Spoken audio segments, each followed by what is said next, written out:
안녕하세요. 대면 멘토 신범철입니다. 오늘 알아볼 기업은 우리엔터프라이즈고요. 우리엔터프라이즈에 관련된 이슈는 어떤 것들이 있는지 한번 같이 살펴보도록 하겠습니다. 우리엔터프라이즈는 우리그룹의 지주사 역할을 하고 있고 본업은 조명 LED 사업을 하고 있다라는 겁니다. 하지만 본업인 조명 LED는 매출 비중이 굉장히 미미하고 실질적인 매출은 LCD용 LED 부품에서 많이 나오고 있다라는 거죠. 그리고 현재 이 LED 부품 쪽에서는 우리엔터프라이즈가 아닌 우리 ENL과 뉴옵틱스를 통해서 대부분 이루어지고 있다라는 겁니다. 그리고 이 두 기업에 대한 영업 매출 향상 위한 목표를 보게 된다면은 LG 디스플레이 영업 확대 및 점유율 향상과 중국과 일본 로컬 신규 거래처 확보를 통해 매출 다변화 전략을 세우고 있다라는 거죠. 그래서 현재 이 LED 부품과 관련된 LCD에 대한 이슈를 보게 된다면은 일단 일반적인 디스플레이 시장 같은 경우는 2021년 코로나 발생 이후 세트 제품에 대한 교체 수요 사이클이 도래했고 또 태블릿 등 IT 기기 제품에 대한 OLED 전환과 파리 올림픽과 같은 글로벌 행사 개최로 IT 제품에 대한 수요가 증가해서 시장 성장이 예상이 되고 있는 상황이다라고 보시면 될 것 같습니다. 결국 이 디스플레이 시장이 성장하다 보니까 LCD 시장도 다시 한번 성장하지 않을까라는 기대를 해볼 수가 있다라는 거죠. 하지만 이 LCD 같은 경우는 스마트폰 부분에서 OLED로 전환이 되고 있기 때문에 모바일 쪽에서는 수혜를 많이 못 볼 수가 있다라는 겁니다. 하지만 그래도 이 대형 패널 시장에서는 조금은 긍정적인 모습을 보여주고 있다라는 거죠. 그래서 일단 이 글로벌 75형 이상 초대형 LCD 패널 출하량출을 보게 된다면은 23년도보다 훨씬 더 상승하고 있는 모습을 보여주고 있다라는 겁니다. 그리고 75형 LCD 시장 패널 주력에서 분류가 되고 있는 이 85형과 86형, 98형, 100형이 차지하고 있는 비중은 97%에 달하는데 올해 전 세계 75형 이상 LCD 패널 출하량은 915만 2천 대로 전년 714만 대보다 28.2% 정도 증가하지 않을까라는 전망이 있다라는 거죠.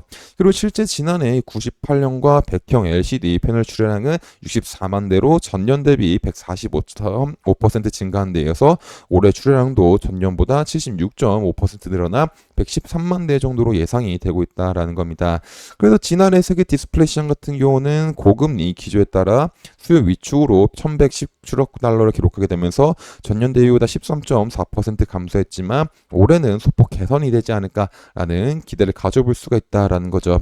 하지만 문제가 뭐냐면은 이 LCD 패널 출하가 늘어나고 있는 게 국내 기업의 영향력 증가로 해서 늘어나는 게 아니라 중국 중 물량이 늘어나서 LCD 상황이 괜찮은 것보다 보니까 이제 우리 엔터프라이즈 같은 경우는 이제 우리 ENL과 뉴옵틱스를 통해서 이 LED 부품에 대한 매출이 나오고 있는데 이제 국내 기업에 대한 수혜를 많이 못 볼 수가 있어서 생각보다 많은 매출액은 나오지 못할 수가 있다라는 겁니다. 하지만 앞선 이 두 기업의 영업 전략적 목표가 LED 디스플레이뿐만 아니라 중국 쪽 로컬 지역에도 영향력 향상을 위해서 많이 노력하고 있는 부분이 있다 보니까 이 중국 쪽 시장을 잘 노리게 된다면 추가적인 매출 상승도 기대해 볼 수 있지 않을까라는 생각을 해볼 수가 있을 것 같습니다. 그래서 앞으로 이제 우리 엔터프라이즈의 계열사인 우리그룹의 계열사인 이제 우리 ENL과 뉴옵틱스가 어떤 모습을 보여주는지 한번 지속적으로 살펴봐야 될 것 같습니다. 결국 이 두 기업이 상승해야 우리그룹의 실질적인 매출 상승이 나올다 보니까는 유심하게 지켜봐야 될 것 같습니다.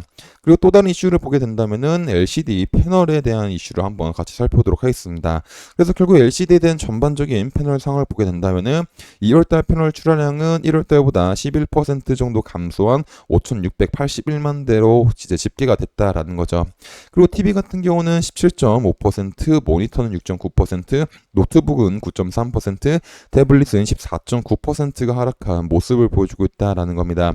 결국 2월달이 1월달보다 LCD 패널이 줄어들 수밖에 없었던 이유는 중국 쪽의 춘절 영향으로 인해 가지고 통소보다 길었기 때문에 영업일이 축소가 된 점이 있고 특히 이 품목들 중에서 LCD TV가 유독 더 많이 감소했었던 이유는 이 TV 패널 가격을 유지하기 위해서 가동률 출소를 했었기 때문에 TV 물량은 상대적으로 더 많이 감소를 했다라는 겁니다.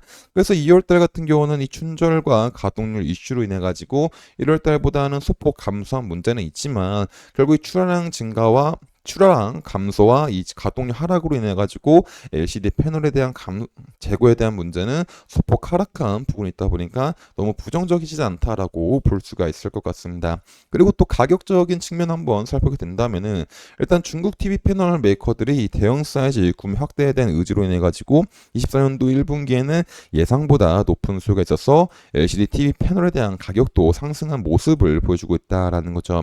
그리고 모니터 같은 경우는 대부분 TV 패널 모니터 패널 메이커들이 적자를 유지하고 있기 때문에 이 상황을 피하기 위해서 모니터 패널을 만들지 않고 대신에 LCD TV 패널을 만듦으로써 모니터 패널에 대한 일부 공급 부족 상황이 야기해서 가격이 소폭 상승한 모습을 보여주고 있다라는 겁니다. 그래서 결론적으로 조합을 하자면 2월달 같은 경우는 1월달보다 패널 출하가 덜 됐지만은 각 기업들에 대한 패널 이제 가격 보호를 위해 가지고 가동률 축소를 함으로써 재고에 대한 문제도 소폭 개선이 되다 보니까는 23년도 하반기보다는 조금 나아지고 있는 모습을 보여주고 있다라는 겁니다. 그리고 앞서 말했듯이 이 글로벌적인 LCD TV 패널 출하량도 증가할 수가 있는 상황이다 보니까는 우리 엔터프라이즈 우리그룹 계열사의 기업들이 이 시장을 잘 노리게 된다면 추가적인 매출액 올려서 우리그룹의 실적을 올려줄 수 있지 않을까라는 기대를 해볼 수가 있을 것 같습니다. 하지만 문제가 뭐냐면은 이 중국 쪽에 대한 패널 세터 업체들은 각 자국 내에서 이제 많이 이루어지고 있기 때문에 국내 기업들이 이 시장에서 이제 조금은 이제 많은 관심을 못 받을 수가 있다라는 점도 생각을 해봐야 될 것 같습니다.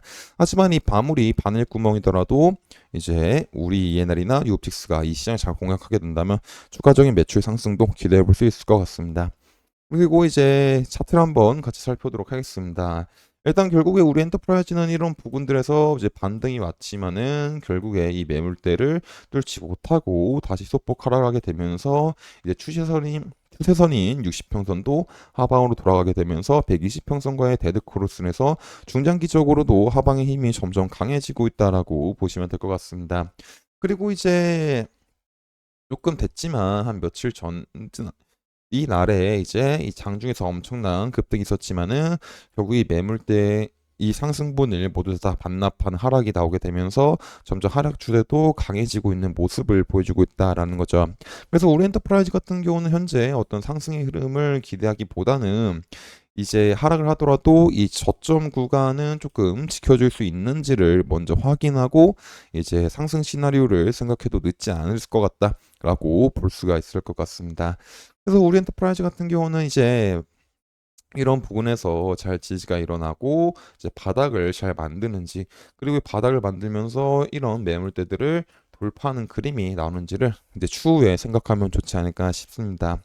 하지만 이 부분을 돌파한다고 하더라도 이 라인은 여전히 매물대로 작용이 되고 있는 부분이기 때문에 돌파한 뒤에도 소폭 눌림이 나올 수가 있다라는 점도 생각을 해봐야 되지 않을까 싶습니다. 그래서 이런 부분들도 지속적으로 확인을 해서 제가 여러분한테 알려드릴 예다 보니까 우리 엔터프라이즈에 관심 있으신 분들은 제 영상을 시청해 주시면 감사하겠습니다. 이상 디언멘토 신범철이었습니다.